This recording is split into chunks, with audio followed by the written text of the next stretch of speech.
क्या आपने कभी सोचा है कि एक राजकुमार जिसके पास सब कुछ था, धन, वैभव, सुख, वह सब कुछ छोड़कर जंगलों में क्यों भटकने लगा? और कैसे सालों की कठिन तपस्या के बाद उसे ऐसा ज्ञान मिला जिसने पूरी दुनिया बदल दी?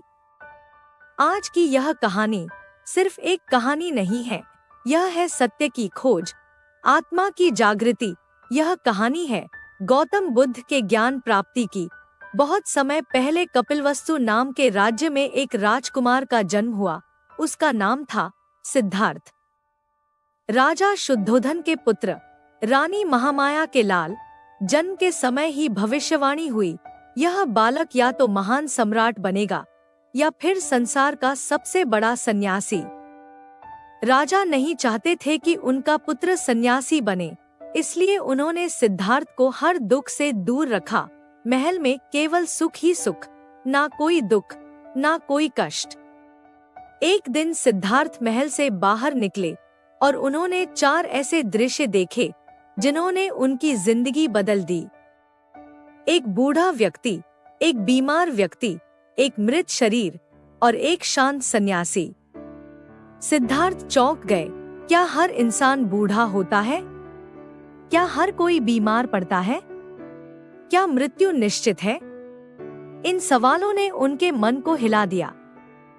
एक रात जब पूरा महल सो रहा था, सिद्धार्थ ने अपनी पत्नी और पुत्र को देखा और चुपचाप महल छोड़ दिया। न कोई शोर, न कोई विदाई, बस एक ही उद्देश्य, सत्य की खोज। सिद्धार्थ जंगलों में गए और कठोर तपस्या शुरू कर दी।